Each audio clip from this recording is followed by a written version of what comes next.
이 시간 함께 봉독할 하나님의 말씀은 마가복음 10장 46절로 52절의 말씀입니다.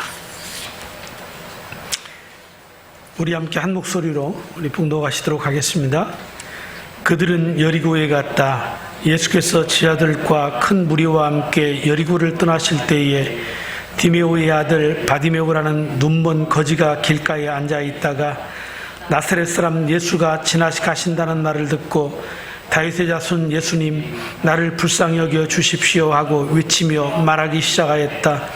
그래서 많은 사람이 조용히 하라고 그를 꾸짖었으나 그는 더욱더 큰 소리로 다윗의 자손이여 나를 불쌍히 여겨 주십시오 하고 외쳤다. 예수께서 걸음을 멈추시고 그를 불러오라고 말씀하셨다.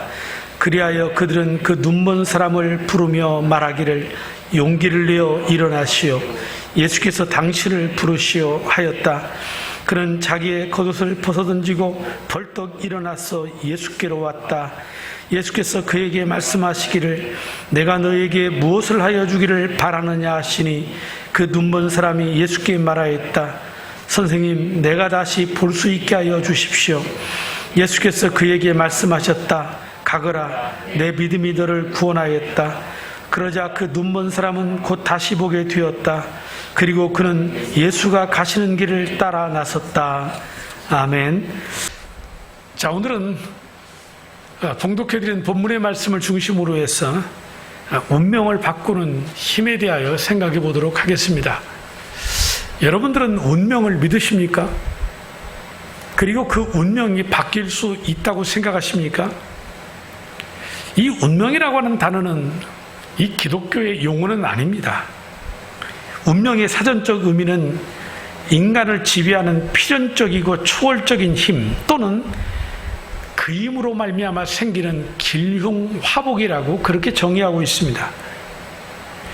대부분의 사람들은 인간이 태어날 때부터 모든 것이 결정되어진다고 생각합니다. 바로 운명론적인 사고를 하는 것이지요. 그래서 자기에게 주어진 삶을 숙명처럼 받아들이는 것입니다. 때문에 우리가 이 주님을 모르는 가난한 나라에 살아가는 사람들의 행복지수가 상대적으로 높다, 그렇게 말하는 이유가 여기에 있는 겁니다. 자신이 당하고 있는 고난과 고통을 운명이라고 생각하기 때문에 저들은 거기에서 행복하다고 말을 하는 것일 뿐입니다. 우리가 아랍어로 인샬라라는 말이 있습니다. 알라의 뜻이다. 알라가 원하신다면. 그렇기 때문에 저들은 자기 몸에 폭탄을 두르고 자폭을 하는 겁니다. 알라의 뜻이다. 그런데 이런 운명이나 혹은 이 인샬라, 이런 말의 참된 의미와는 다르게 이 말들을 자신들의 이 게으름이나 어떤 체념을 합리화하는 용어로 사용하기도 합니다. 그러니까 자기가 조심해야 되는데 조심하지 않아서 생기는 어떤 일들이 일어났음에도 불구하고 분명 그것은 자기의 부주의, 자기의 잘못임에도 불구하고 인샬라, 그러면 끝나는 겁니다. 그저 운명론적으로 받아들이는 거죠. 우리나라 사람들은 뭐라고 말합니까? 아이고, 내 팔자야. 아무리 해도 나는 안 돼. 바로 이런 부정적인 사고를 갖는 것입니다. 하지만 기독교는 운명의 종교가 아닙니다. 하나님의 섭리를 믿습니다. 그래서 운명론자들과 하나님의 섭리를 믿는 사람들의 결정적인 차이가 있다면 그것은 바로 주체의 문제입니다. 이 운명론자들은 주체가 없습니다. 그리고 인간의 이 자유의지 자체를 인정하지 않습니다. 그러니까 사실상 인간이 저지른 일에 대해서 책임도 없고 출구도 없다고 생각하는 것입니다. 하지만 섭리는 하나님이 주체가 되십니다. 그리고 우리를 통해서 하나님의 선하시고 기쁘신 그 뜻을 이루어 가시는 것입니다. 때문에 인간의 이 자유의지를 적극적으로 존중해 주십니다. 그래서 하나님의 섭리를 믿는 사람은 반드시 이 세 가지를 기억해야 되는데 그것은 창조와 보존과 통치입니다. 그러니까 하나님은 어떤 하나님이시냐? 창조주 하나님이시다. 보존하시는 하나님이시다. 통치하시는 하나님이시라는 겁니다. 때문에 그리스도인들은 운명을 믿지 않고 하나님의 섭리를 믿습니다. 그러므로 어느 누구일지라도 예수 그리스도를 만나면 그의 인생이, 그의 운명이 달라지게 되어 있는 것입니다. 성경에 나오는 대부분의 인물들을 운명이 바뀐 사람들입니다. 우리가 잘 아는 야곱. 그런데 야복강가에서 주님을 만남으로 그가 이스라엘이 되는 겁니다. 아브람. 그런데 그가 이제는 아브라함으로 열국의 아비가 되는 겁니다. 사레에서 사라로 열국의 어미로 바꿔지는 것입니다. 우리가 신약에 와서 가장 유명한 사람이라고 말할 수 있는 그 사울이 바로 바울로 바꿔지는 것입니다. 그들의 지난날의 과거의 삶들이 어떠한 처지에 있었고 어떠한 형편에 있었던지가 중요한 것이 아닙니다. 중요한 건 예수를 만남으로 말미암아 그의 운명이, 그의 삶이 달라질 수 있다라는 것이죠. 그것을 성경은 우리에게 말하는 것입니다. 우리 자신들도 한번 생각해 보십시오. 우리가 이 땅에 태어나 죄 가운데 팔려 마귀의 자녀였는데 예수 그리스도를 만나니까 이제는 마귀의 자녀에서 하나님의 자녀로 바뀌지 않습니까? 죄와 사망의 법에서 성령의 생명의 법으로 우리의 운명들이 바꿔지는 것입니다. 우리의 영혼이, 육체가 통체적으로 바뀌는 사람들인 것입니다. 때문에 자신의 운명을 체념하거나 비통해하지 말아야 합니다. 예수 안에서는 가장 좋은 방법으로 우리들도 변화될 수 있다는 사실을 믿어야만 하는 것입니다. 이것이 바로 믿음의 힘이 아니겠습니까? 오늘 본문에 소개되고 있는 이 바디메오, 바로 그 중에 한 사람입니다. 예수를 만남으로 말미암아 그의 운명이 바꿔져 버린 것입니다. 그렇다면 이처럼 이 사람의 운명까지 바꾸는 믿음의 능력, 과연 어디에서 나올까? 어느 노인이 길을 가는데 한 청년이 땅을 치면서 통곡을 하며 울고 있는 것입니다. 아니, 여보게 젊은이, 왜 길에서 이렇게 통곡을 하며 울고 있는가? 이렇게 물었더니 이 젊은이가 이렇게 말합니다. 내가 이 길을 지나다가 돌부리에 걸려서 넘어졌는데 여기에 팻말을 보십시오. 여기에 넘어진 사람은 3년밖에 살 수 없습니다라고 기록되지 않았습니까? 이제는 나는 3년밖에 살 수 없습니다. 내가 나이가 이 젊은 나이에 3년밖에 못 살고 죽다니 내가 너무나도 억울해서 이렇게 통곡하며 울고 있는 것입니다. 그러니까 이 노인이 뭐라고 그러겠어요? 이거 우리 뻔한 스토리 알잖아요. 노인이 하는 말이 웃으면서, 아니 그러면 젊은이 한 번만 말고 한 30번 넘어지게. 이게 무슨 말입니까? 한 번 넘어질 때마다 3년밖에 못 산다고 그랬으니 30번 넘어졌으니까 앞으로 90년은 살 거 아니냐, 그런 얘기입니다. 세상의 원리가 이렇습니다. 남이 나의 불행을 가져올 능력은 고작 3%밖에 안 된다는 얘기입니다. 그러니까 환경 탓 때문에 내가 안 되는 게 아니고, 저 사람 때문에 내가 안 되는 게 아니고, 결국은 누구 때문에 안 된다는 것입니까? 나머지 97%는 결국은 나 때문에 안 된다는 것입니다. 내가 잘 된다고 생각하고 열심을 내면 잘 되는 거고, 나는 안 돼, 나는 바보야 생각하면 진짜 안 되는 것이고 바보가 되는 것이지요. 그래서 대부분의 사람들이 고통과 환난이 닥쳐올 때 체념하며 받아들이는 겁니다. 아이고 내 팔자야, 내가 부모 잘못 만나서 이것이 내 운명인데 어떻게 하겠나. 자신의 모든 고난과 고통을 운명으로 해석해버립니다. 한마디로 팔자소관으로 돌리는 것입니다. 그리고 어떤 경우에는 샤머림적인 방법으로 이 운명을 바꿔보려고 합니다. 그래서 점집에 찾아가서 점을 보고, 그리고 무당을 불러서 구슬하는 것입니다. 자신의 운명을 극복하지 못하고 운명의 노예로 불쌍하게 사는 겁니다. 이른바 운명론적 인생관을 가지고 사는 것입니다. 다시 말씀드리지만 우리 그리스도인들은 운명이나 팔자 소관에 따라 살지 않습니다.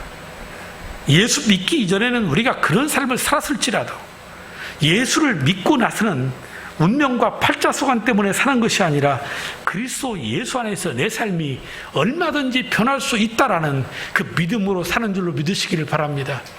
그러니 예수를 믿으니까 우리는 절망하지 않는 것입니다. 언제나 넘어지고 쓰러질지라도 예수 붙잡고 다시 일어나서 믿음의 길을 가게 되는 것입니다. 바로 말씀드린 것처럼 오늘 본문에 자신의 운명을 극복한 주인공, 내용의 스토리가 어떻습니까? 예수님께서 이제 십자가를 지시려고 예루살렘을 향하여 입성하기 직전입니다. 제자들과 함께 여리고를 떠나시는데 그곳에 앞을 보지 못하는 바디메오를 만나는 것입니다. 바디메오, 이 바라는 것은 아들이라는 뜻입니다. 그러니까 이 디메오의 아들이다, 그런 뜻이에요. 바디메오라는 뜻은 디메오의 아들이다. 그는 앞을 보지 못할 뿐 아니고 길거리에 앉아 구걸을 해야만 하는 거지입니다. 인간적으로 생각해 보면 가장 불행한 운명의 주인공이지요. 보지는 못했을지라도 부모가 잘 산다면 집에서 그래도 구걸하지 아니하고 편하게 먹고 살 수 있었을 것인데 참으로 인간사 기구한 운명이라고 한탄할 것입니다. 그런데 어느 날 그의 운명이 바뀌는 겁니다. 예수 그리스도를 만나 이 바디메오가 눈을 뜨게 되고 주님을 따르는 자가 되었다고 표현하고 있습니다. 무슨 얘기입니까? 주님의 제자가 되었다는 뜻입니다. 비록 그가 이 12명의 이 제자 가운데 들어가지는 못했지만은 이제는 예수 그리스도를 따라가는 제자가 되었다. 어떻게 이 바디메오가 이 불행의 운명을 딛고 일어설 수 있었을까? 그래서 오늘 우리는 이 바디메오의 사건을 통해서 운명을 바꾸는 그 힘과 그 지혜에 대해서 생각해 보려고 하는 것입니다. 우리 세 가지를 생각할 때 할 건데 첫 번째가 뭐냐면 운명을 바꾸려면 듣는 귀와 사모하는 믿음이 있어야 합니다.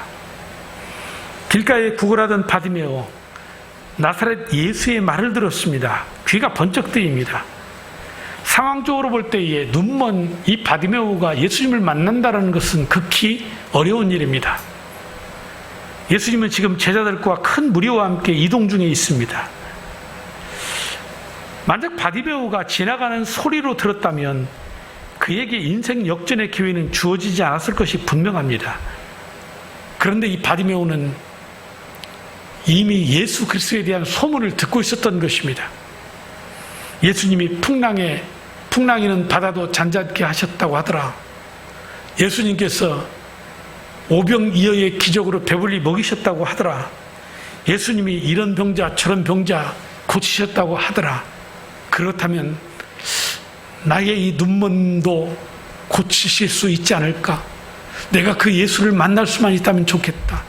그런 바람과 소원을 가지고 있었을 것입니다. 하지만 말씀드린 것처럼 그것은 소원과 바람이지 누가 자기에게 예수님이 오실 것을 생각이나 했겠어요?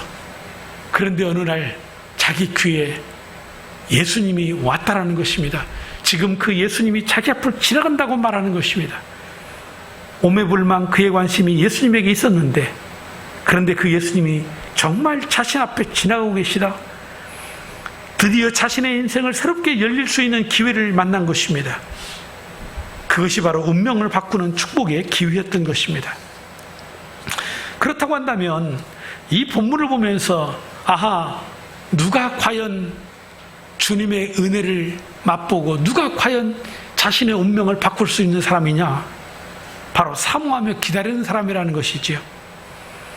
간절한 마음으로 기다리는 자만이 기회를 붙잡을 수 있는 것입니다. 만약 바디메오가 예수님에 관한 소문을 듣고도 지나쳤다면 그에게 기적은 찾아오지 않았을 것입니다. 비록 앞을 보지 못하고 구걸해야 될 불행한 삶이지만은 예수님에 대한 소문을 듣고 예수님을 만나고자 하는 그 사모함과 기다림이 그의 운명을 바꿔놓은 것입니다. 우리 그런 얘기 하지 않습니까? 누구에게나 기회는 세 번은 찾아온다고 하더라. 여러분들은 인생을 지금 살아오시면서 몇 번의 기회를 놓치셨습니까? 한 번 놓치셨습니까? 믿거나 말거나 그 말이 사실이라면 두 번은 나에게 앞으로 기회가 있을 거예요. 자, 두 번의 기회를 놓쳤어요. 그래도 한 번의 기회는 남아있지 않겠어요? 그런데 이 기회라는 것이 야, 내가 기회야, 너에게 찬스야, 나를 붙잡아, 이렇게 말해주지 않습니다. 그냥 기회는 흘러갑니다. 내 인생에 살면서. 그것을 우리가 붙잡는 거지요. 그러려고 한다면 깨어 있어야 됩니다. 듣고 사모하는 마음을 가지고 언제 나에게 기회가 오나 그 찬스를 포착하기 위해서 긴장하고 있다가 이것이 나의 찬스라고 생각할 때 그걸 꽉 붙잡는 겁니다. 그런데 붙잡았는데 이게 찬스가 아닌 것 같아요. 그러면 다시 보내면 돼요. 너 아니구나. 그리고 또 열심히 사모하면서 그 찬스가 내게 오기를, 기회가 내게 오기를 기다리는 것입니다. 그리고 또 오면 찬스라고 생각하면 또 붙잡아 보는 것입니다. 이것이 인생을 살아오면서 10번도 되고 20번도 되고 30번도 될 수 있어요. 그런데 그 기회를 붙잡을 때 그 인생의 삶이, 그 사업이, 그 직장에서 우리의 인생의 모든 것들이, 운명들이 하루아침에 바꾸어지는 그런 놀라운 역사가 일어나지 않습니까? 그러므로 우리는 이런 결론을 내릴 수 있습니다. 누가 이런 기회를 잡을 수 있느냐? 바로 간절히 사모하고 기다리는 자들이다. 예수님이 이 땅에 오셨지만 다 예수 만난 거 아니에요. 이 시간 우리가 동일하게 똑같이 지금 한 30여 명의 성도들이 예배를 드리고 있지만 다 똑같이 동일한 은혜 받는 게 아니에요. 어떤 사람은 은혜를 쏟는 사람도 있고, 어떤 사람은 은혜를 받고 가는 사람도 있고, 어떤 사람은 처음에 올 때 그 마음 가지고 갈 때도 그 마음 가지고 동일하게 가는 겁니다. 그 차이가 무엇일까요?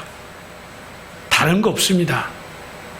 앞에서 말씀드린 것처럼 외부의 영향은 나에게 3%밖에 영향을 미치지 못하는 것이다. 결국은 97%는 내 마음에 달려있다.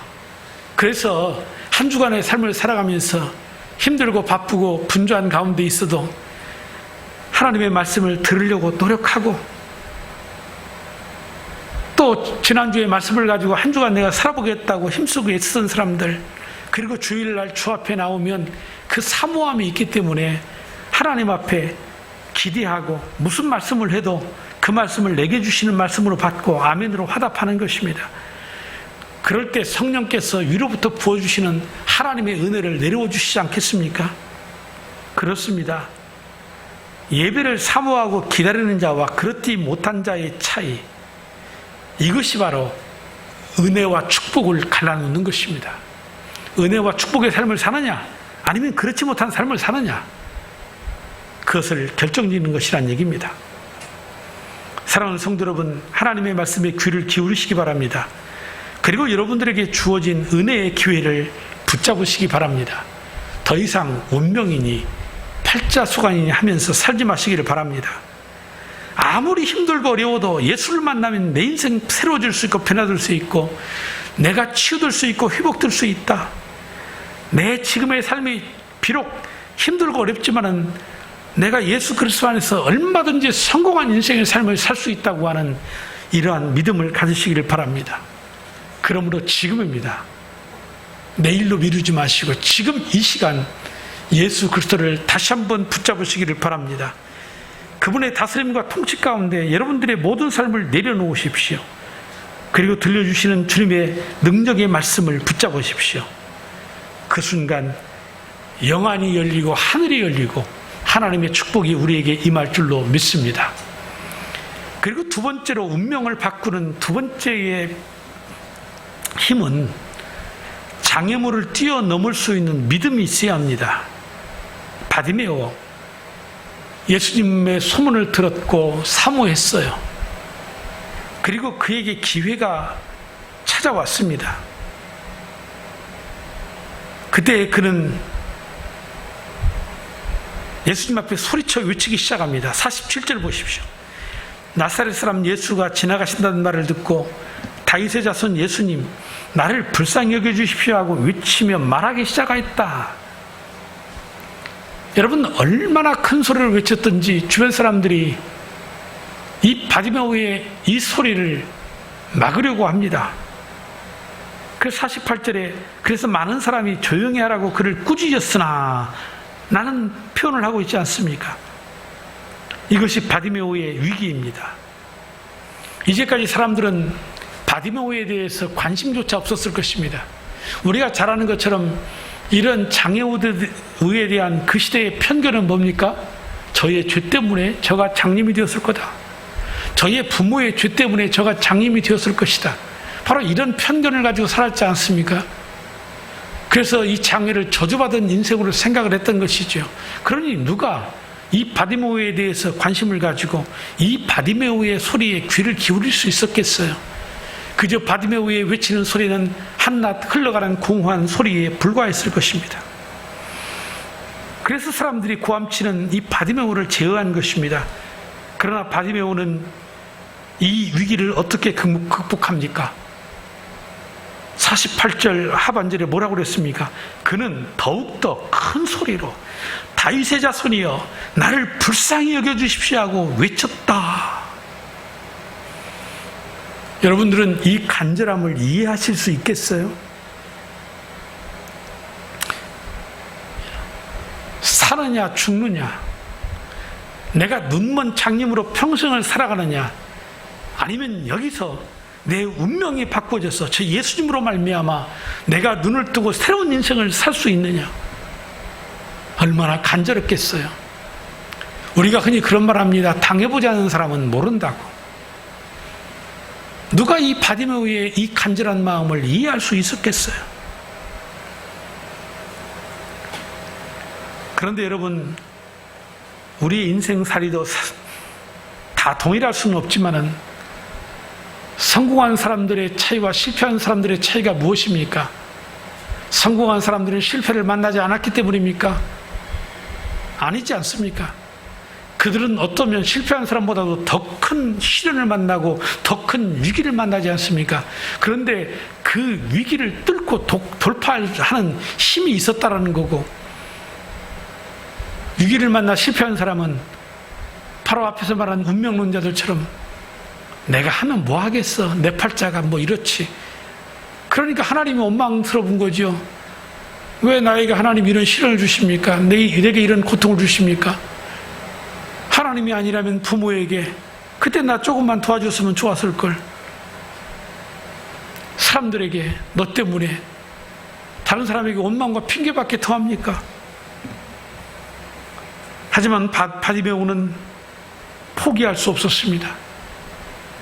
그는 더욱더 간절한 마음을 가지고 그 위기 앞에서 물러서지 아니하고 더 큰 소리로 다윗의 자손이여 나를 불쌍히 여겨주십시오라고 외쳤던 것입니다.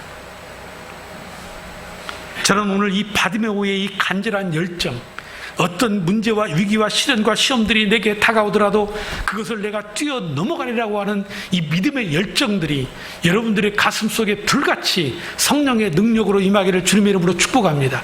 이 열정을 가진 사람은 결국은 그 모든 문제를 벗어나서 운명을 바꾸는 것이고, 그러지 못한 사람은 이전보다 더 못한 삶을 살 수밖에 없는 것입니다. 하나님은 예레미야 29장 12절로 14절에 우리에게 이렇게 말씀하십니다. 너희가 나를 부르고 나에게 와서 기도하면 내가 너희의 호소를 들어주겠다. 너희가 나를 찾으면 나를 만날 것이다. 너희가 온전한 마음으로 나를 찾기만 하면 내가 너희를 만나주겠다라고 약속하십니다. 오늘 예수님께서 내 앞을 지나가시는데 어떻게 하면 예수님의 그 발걸음을 멈추게 하실 수 있을까? 바로 그것은 간절함입니다. 간절한 기도만이 주님을 만날 수 있고 주님의 축복을 받아 누릴 수 있는 것입니다. 그래서 성경은요, 기도하라고 말씀하시는데 그 기도의 대부분이 어떤 기도인 줄 아십니까? 부르짖는 기도입니다. 야곱이 야복강가에서 기도할 때 묵상 기도했겠어요? 자신의 가슴을 치며 자신의 문제를 가지고 하나님 앞에 천사와 씨름하듯이 붙잡고 씨름했다고 그랬잖아요. 물론 침묵 기도가 기도가 아니라는 거 아닙니다. 작은 소리로 속삭이며 기도할 수도 있습니다. 하지만 그것은 대부분 간절함이 없기 때문입니다. 다급하지 않다는 얘기입니다. 여러분, 자기 집에 불이 났는데 불이야 그러겠어요? 아니잖아요. 있는 소리 다하여 불이야 깨치지 않겠어요? 여러분, 위기를 만나면 하나님 앞에 간절함을 가지고 기도하시기 바랍니다. 그것이 내 앞에 지나가는 예수님을 붙잡을 수 있는 기회요, 그것이 바로 문제를 해결할 수 있는 찬스라는 것을 왜 모르십니까?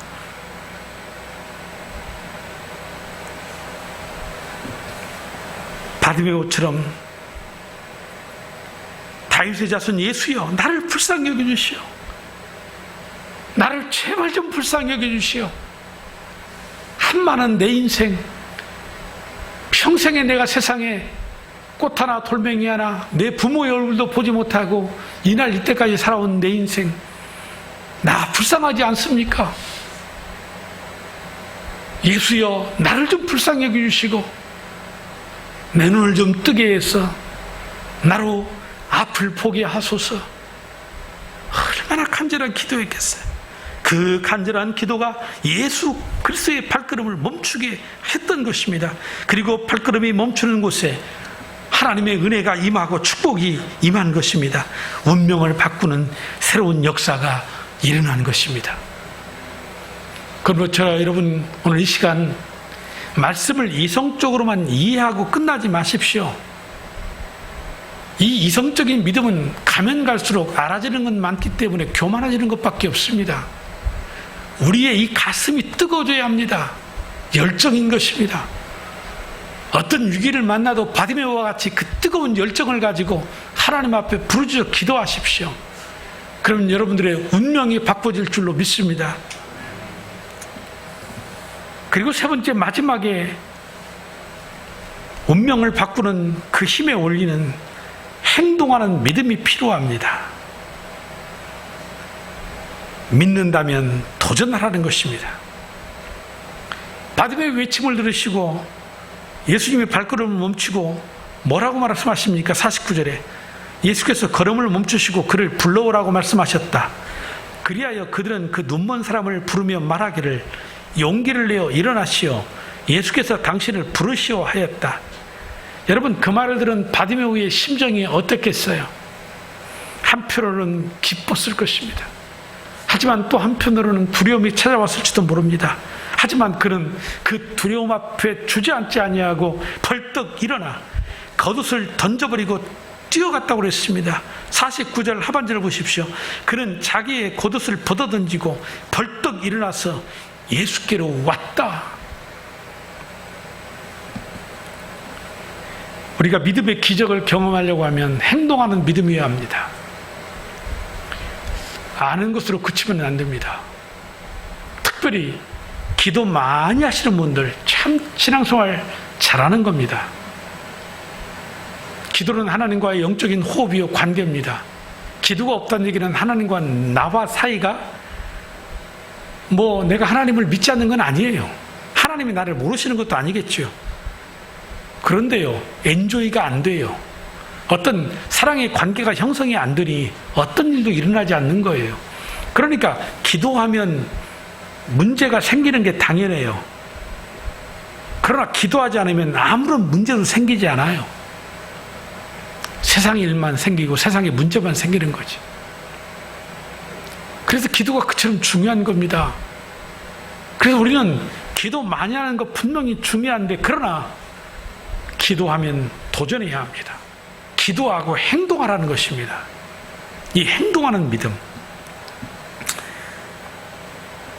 그래서 바디메오가 주님 앞에 나왔더니 주님이 50절로 51절에 뭐라고 물으십니까? 예수께서 그에게 말씀하시기를 내가 너에게 무엇을 하여 주기를 바라느냐 하시니 그 눈먼 사람이 예수께 말하였다. 선생님, 내가 다시 볼 수 있게 하여 주십시오. 그러자 이 바디메오의 행동하는 믿음에 주님께서 어떻게 말씀하십니까? 52절에 예수께서 그에게 말씀하셨다. 가거라, 내 믿음이 너를 구원하였다. 그러자 그 눈먼 사람은 곧 다시 보게 되었다. 그리고 그는 예수가 가시는 길을 따라 나섰다. 믿음은 행동입니다. 믿고 행동할 때에 하나님의 놀라운 축복을 받을 수 있는 것입니다. 그 표현을 네 믿음이 너를 구원하였다라고 말하고 있는 것이고, 그리고 그가 예수가 가시는 길을 따라 나섰다라고 표현하는 것입니다. 이제는 구걸하던 이 거지가 예수님을 따르는 제자가 되는 것입니다. 눈먼 이 바디메오가 세상의 그 아름다움을 바라보는 180도 새로운 운명이 바뀐 사람으로 변화되는 것입니다. 여러분, 우리의 운명을 바꾸는 힘 무엇입니까? 행동하는 믿음인 것입니다. 바디메오, 그간 얼마나 오랫동안 구걸하는 인생으로 그 자리에 앉아 있었습니까? 그의 삶에 무슨 변화가 기대가 됩니까? 아무런 변화도, 바디메오 자신도 마찬가지와 그의 부모도 마찬가지일 것이고 주변의 모든 사람들도 바디메오에 대해서 단 일의 기대도 가지지 않았을 것입니다. 그리고 앞으로도 영원히 죽는 그날까지 그는 거지로서 그저 구걸하며 사는 인생이었겠지요. 한편으로 생각하면 그 자리에 앉아있는 것이 편할지도 모르겠습니다. 왜냐하면 변화를 두려워하니까. 그래서 사람들이 왜 안 변하는 줄 아십니까? 두려움 때문입니다. 변화를 원하고 새로워지기를 기대하면서도 과거의 자리에 안 죽고자 하는 바로 그 이유가 사람들이 변하지 않게 하는 것입니다. 여러분들에게 제가 어떤 문제를 주고서 이 시간 한번 써보세요. 제가 내는 문제를 여러분들이 다 100점 다 맞을 겁니다. 해답이 예수 그리스도요, 해답이 하나님이요, 해답이 성령님이요. 이 세 분 하나님의 이름 하나만 쓰면 다 맞을 수 있어요. 교회 안에 시험 보는 거 다 그렇잖아요. 몰라서 안 변한다고 생각하십니까? 아닙니다. 두려운 겁니다. 이러한 근성들은요, 자신의 마음에 상처가 많을수록, 그래서 어릴 때의 자녀들을 잘 먹이고 잘 입혀서 키우는 것보다 더 중요한 게 뭐냐면 그 아이들의 마음에 상처가 없이, 억눌림이 없이 자라도록 하는 것이 더 좋습니다. 어릴 때의 상처를 가지면 성인이 되어서 반드시 성인 아이의 증후군의 행동을 하게 되어 있다는 겁니다. 그래서 수많은 상담가들이 자꾸 지금 내 문제가 이런 문제를 가지고 있는데 자꾸 어릴 때 이야기, 부모님은 누구고 어떻게 자랐고 가정환경은 어땠고 왜 이런 얘기를 자꾸 물어봐요? 이런 행동을 하게 된 이유가 여기에 있다라고 생각하기 때문인 것입니다. 물론 이 상담의 기법이 다 맞는 건 아닌데 제가 볼 때는 거의 맞습니다. 다른 사람을 얘기하는 것이 아니고 내 자신을 보아도 마찬가지죠.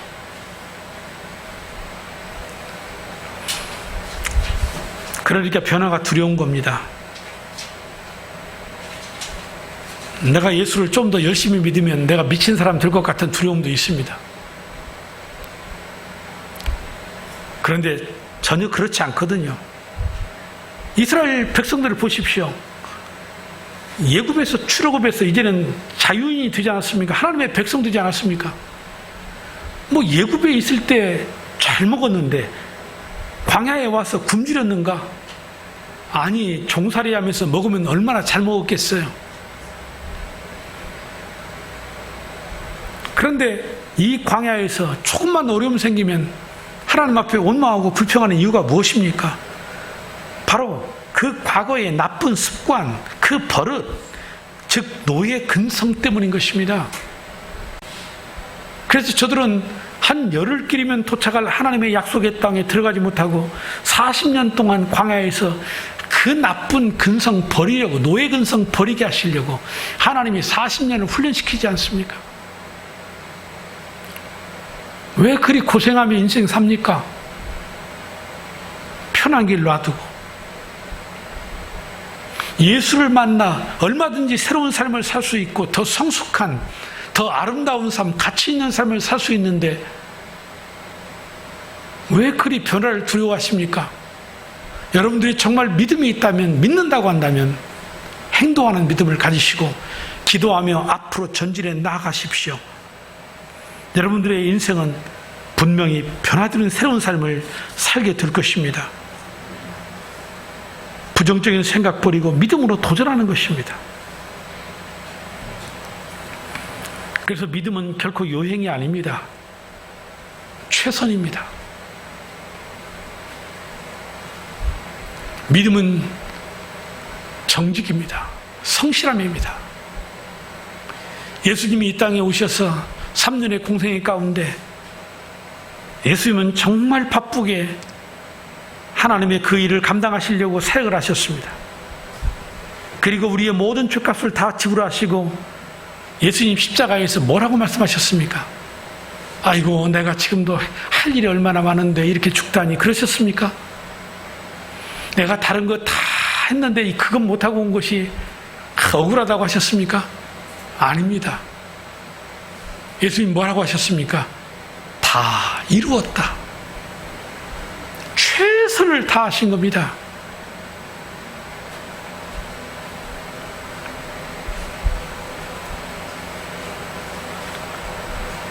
사랑하는 성도 여러분, 말씀을 정리합니다. 기독교는 운명을 믿지 않고 하나님의 섭리를 믿습니다. 하나님의 섭리는 하나님의 지극히 거룩하고 지혜롭고 능력 있게 모든 피조물과 피조물의 모든 행동을 보존하시고 통치하십니다.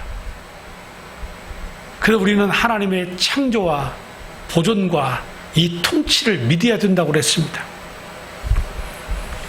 운명자들과 하나님의 섭리를 믿는 사람들의 결정적인 차이는 주체의 문제라고 그랬습니다. 운명론은 주체가 없습니다. 하지만 섭리는 하나님이 주체이십니다.